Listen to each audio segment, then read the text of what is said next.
What do you look for when you're trying to combine off-road capability with high occupancy, comfort with ruggedness, being able to take the kids to soccer practice and being able to take the kids to soccer practice on the top of a friggin' volcano or something like that?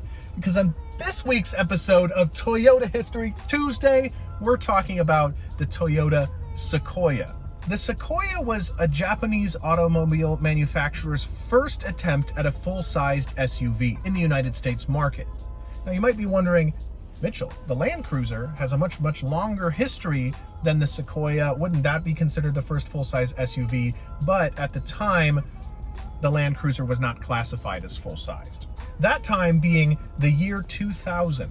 That's when the Sequoia was introduced. Chief Engineer Karu Hosogawa took a look at the United States SUV market specifically for inspiration with the Sequoia and combined aspects of the Tundra with SUV aspects. It's a body-on-frame, big boy, full-sized.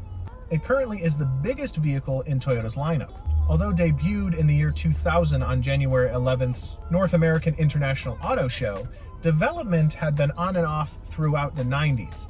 First development of a full-sized SUV was inspired by the T100, the full-sized pickup predecessor to the Tundra.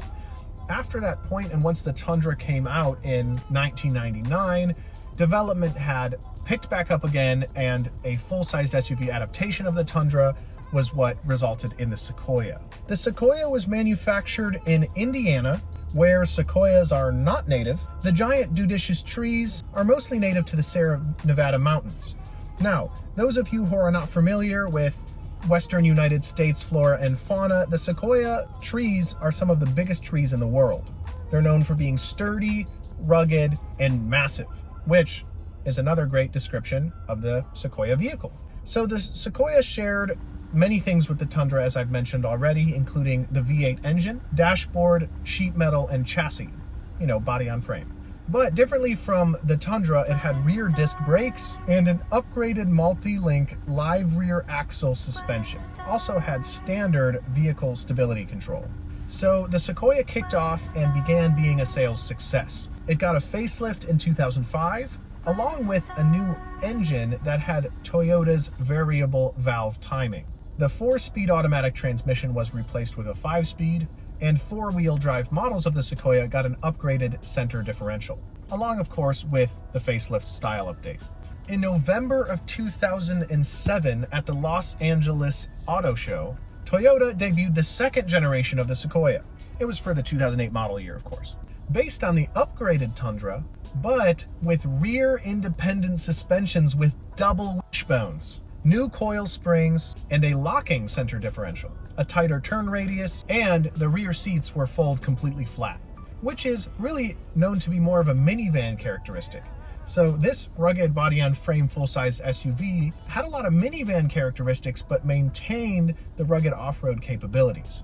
One of the engine options was an optional 381 horsepower, 401 foot-pounds of torque V8 with a 6-speed transmission. That was a 5.7-liter V8, but the stock normal base-level engine was a 4.7-liter V8.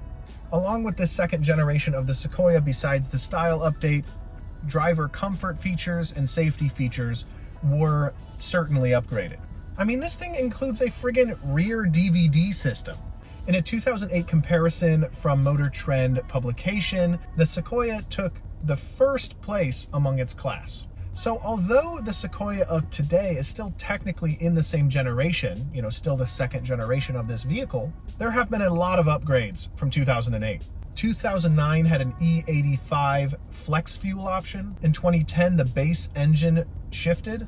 There were more safety features. There were wood trim options on Platinum editions. New Bluetooth and audio options, including iPod integration. I know this is a history show, but what's an iPod? 2012 bought blind spot monitoring and increased navigation options. In 2014, the Sequoia got a Blu-ray DVD player option for the back seat. In 2018, the Sequoia got a style update with LED headlights, fog lights. It added the TRD trim, the Toyota Racing Development trim. It had an upgraded instrumentational panel. It had an automatic emergency brake option, and of course, Toyota Safety Sense. So in 2020, this year that I'm making this video, the TRD Pro option was released. It had Apple CarPlay, Android Auto, Toyota Safety Sense P, so an upgraded Toyota Safety Sense, new shock absorbers, an enhanced grille, and in 2021, the Sequoia will be getting a nightshade edition. Pretty sick. So that brings us up to the current day on the history of the Sequoia. It still remains as one of the most unique vehicles in combining rugged off-road capabilities, especially with TRD trims, and high occupancy, almost minivan-like characteristics, combining the comfort, cargo, and passenger space of a minivan with the rugged off-road capabilities of a full-size truck. Never underestimate the tree. So thank you so much for watching. My name is Mitchell. I'm here at Fred Haas Toyota Country. They have plenty of Sequoias available. So, feel free to reach out, tell them Mitchell sent you if you're interested. Again, thanks so much for watching, and I'll see you in the next video. Thanks a lot.